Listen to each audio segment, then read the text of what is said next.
Alright, where we left off last time was the murder of Julian Pierce. What we want to show you today is two opposing sides.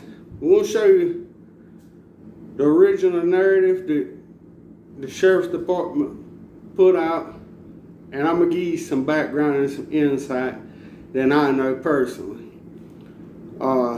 It's hearsay, but I can tell you without a shadow of a doubt that I know exactly what I'm talking about, and I'm going to post a link to a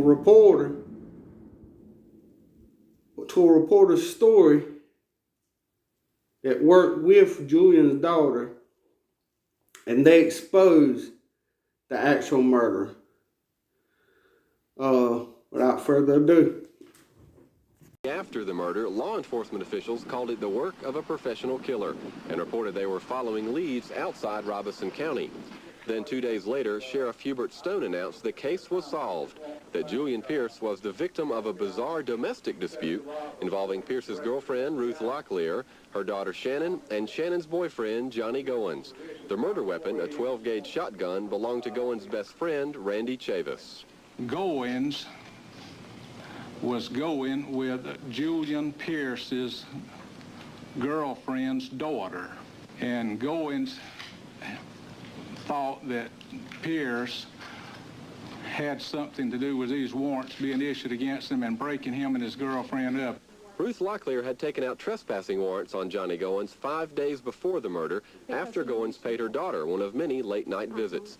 It's clear from his friends and relatives that Goins was a troubled man the last few days of his life.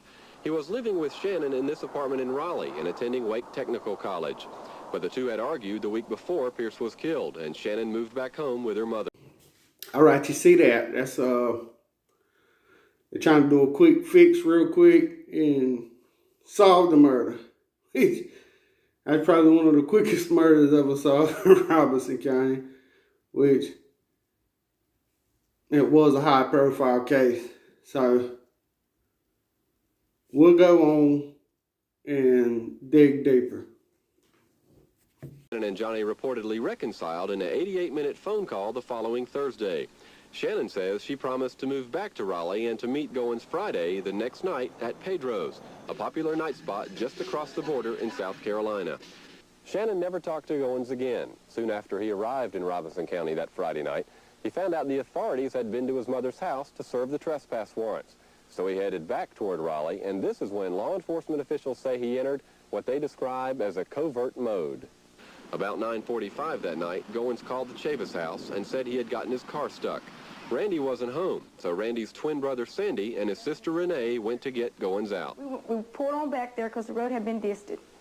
So that, you can tell, the dirt, it was sand. And got back there, and I said, Johnny, what the hell are you doing back here? And he said he had to take a leak, and he couldn't afford to be seen side the road. Goins finally headed to Raleigh that night about 11 o'clock and wasn't heard from again until almost 2 hours later. About 12:45 Saturday morning, Goins drove up behind the Chavis house and picked up Sandy. He came in, he went straight to the bathroom. And I said, Johnny, is that you? And he didn't answer me. He said, normally Johnny would say, yeah, nay, and come on around where I was at, because my door was open. The only thing I understood him to say is, get up and let's go meet those girls. And Tan grabs his shoes. I heard him pick up the shoes. And they left, and they were giggling as they left out, around the house. Law enforcement officials believe this is when Sandy Chavis and Johnny Goins drove to Julian Pierce's house, and Goins committed the murder. No concrete time of death has been established, but some investigators estimated at between 12:30 and 1:30 early Saturday morning. It's unclear exactly what happened next, but apparently Goins dropped Chavis off somewhere near his home. At about 3:30 that morning, Ruth Locklear says Goins showed up at her house looking for Shannon. And I tell him that Shannon's not there, and he's very nice, he's very calm. And after a while, he says, well, what is this about you taking out these warrants on me? What is this about trespassing and communicating threats? And at that point, I realized that he was getting upset. And I told him, I said, Johnny, we don't need to be having this kind of conversation. It would be best if you leave and go on.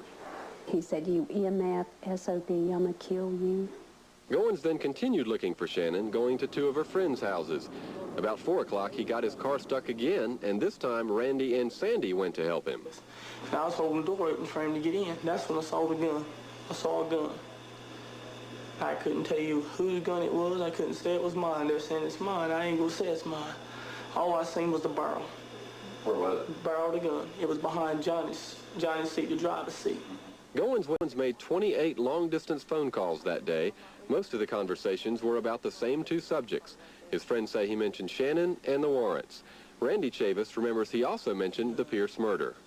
He happened to ask me what it had in the paper, you know, about Julian's killing, you know, what it said in the paper. I just told him, I says, just got leads out of the county and out of the state. And that was all. But I also, see, I come up and asked him point blank. I said, Johnny, I said, you know what we're thinking? He said, what, Rand? I said, did you kill Julian? He never questioned me. He never, you know, held back when he said or anything. He just said, no, Rand, I didn't.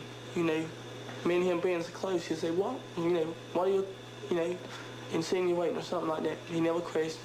It was smooth when he said it. No, Rand, I didn't. I said, John, you had to have a motive. You didn't like the man.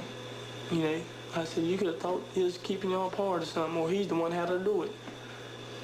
He said, Rand, I know. I said, Johnny, I seen the gun. He said, Rand, when I took the gun, I'd plan on coming back to Raleigh and blowing my damn brains out. Next day, Monday, law enforcement officials were closing in on Goins as a primary suspect, charging him with first-degree murder. They found his fingerprint in blood at Pierce's house and had a statement from Sandy Chavis implicating him and Goins in the shooting. Chavis also was charged with first-degree murder. When Goins drove back to Robeson County early Tuesday morning, authorities were waiting for him at this church, and after a 4-hour chase, found him dead in a closet in his father's house. The death was ruled a suicide. Okay, now here we go. That's how he passed away. That's the official narrative. That's what people testified to. That's what people did interviews and told. But in my opinion, it was made up. And a lot of people that you're going to see in this video, not going to say they got guilty consciences, but they're all strung out on drugs. Almost all. The ones that I think were telling the truth are fine today. But the ones that stretched the truth and helped with a cover-up, right now today they're strung out on drugs. There's no hope for them. One in particular, there's no hope for the fella. None at all. None at all. Many friends and relatives of Pierce and Goins accepted the official version of the deaths at first, but as the shock wore off, suspicions took its place, and talk of a law enforcement cover-up began. You know, it just seemed like they were trying to wrap up the case too quick for me.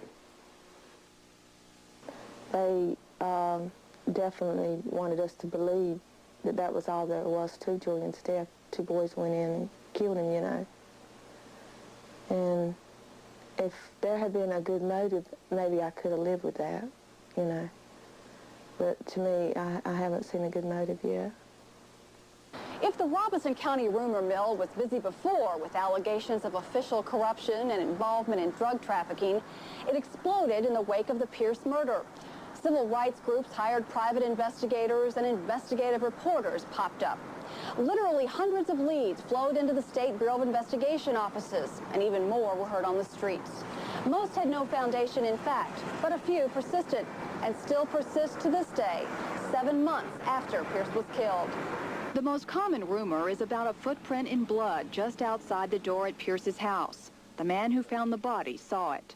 The footprint I saw was a small track, and it was made something, the groove of the track was across the foot instead of long ways with the foot, and it was a small track.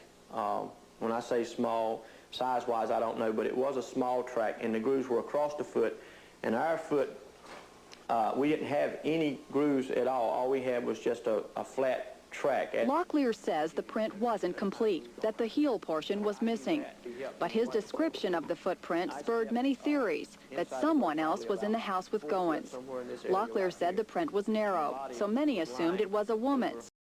People not only believe there is evidence that doesn't fit the official story, they think local law enforcement officials were directly involved in the murder. This belief began the morning of Pierce's memorial service. I was visited by a lady, relative of mine, credible person, and she told me that she had spoke with someone, also a credible person, and they had witnessed a law enforcement car at Julian's house at the trash dumpster, excuse me, at 12:30 that night. Ruth Locklear gave Governor Jim Martin this information that day. The governor's office later confirmed there was a law enforcement car in the area that night, but said it was on routine patrol. And a source close to the investigation says it was a deputy sheriff who stopped several people that night. This lady was one of them. She was headed home through this field across the street from Pierce's house between 11 and 11:30. And about halfway between you and the highway, he stopped us. Pulled his blue light and asked for our driving license and asked us where we were going, and I told him I was going home. He said, "There ain't no house back there." I said, "Yes, it is. I've been back here all my life." And he said, "Well, go ahead then." And has anything like that ever happened before? No, they ain't never been there and back. Goins' final act in the bizarre 3 days guaranteed two things. Many questions would never be answered, and many more would be asked, this time about his own death. Authorities chased Goins for several hours early Tuesday morning in Robeson County, at one point concentrating their search on his father's house and the woods nearby. Goins somehow managed to get by them and into the house. He was found dead in a closet, the victim of a shotgun wound to the head. Authorities immediately ruled it a suicide. But those who doubt the story of Pierce's death also believe Goins could have been murdered. The difficulty becomes separating fact from fiction. And the fear is so deep that not only do people fear those who make decisions over their lives, but also their neighbors and their family members and people in the community, and every community leader themselves are suspect. So the fear becomes so cyclical that it's so easy for people to get wrapped in that web of fear that they can't see a way out. And what we must begin to do is use the wisdom of our minds and hearts and document what is fact and what is fiction, and begin to slowly move forward in spite of the fear. Now you see that. Almost everybody involved with the victims of this case feel like it's a cover-up. Most people, without anything to gain or lose, feel like it's a cover-up. And I'm here to tell you that it was. The story they tell you is not what happened. Not only was Julian assassinated, Jimmy Goins was assassinated. And Jimmy Goins took a rap for something that he never did. The person that did, God rest his soul, he's gone now. But I know for a fact somebody else did it. I'm not going to name their names because I got connections with these people. I'm not going to name their names, but I'm going to make sure, and I'm going to put a link in the description of this video. If you click that link and you read this article, you will be able to see who exactly did it, who exactly funded it. Now, there's going to be some conjecture when you read the article. don't feel like that, because what you're going to see is a man laying on his deathbed speaking to the daughter of a person he killed. Not only did he kill the man, he was friends with the man. Not only was he friends with the man, he helped campaign for the man. Not only did he help campaign for the man, his family helped campaign for him. Not only did his family help campaign for him, one of his parents taught Mr. Julian Pierce in school when he was a little boy. And when they talk about the footprint was his elementary, middle school teacher's footprint dipped in his blood. And then, like I said, it was a sanctioned hit. It was a sanctioned hit by not only the sheriff's department, but the district attorney's office. The two most powerful people in the county. The two people inside of this county that nobody can tell them what to do, save the governor, the lieutenant governor, and the attorney general. There's only 3 people that can come into Robertson County and make them do anything.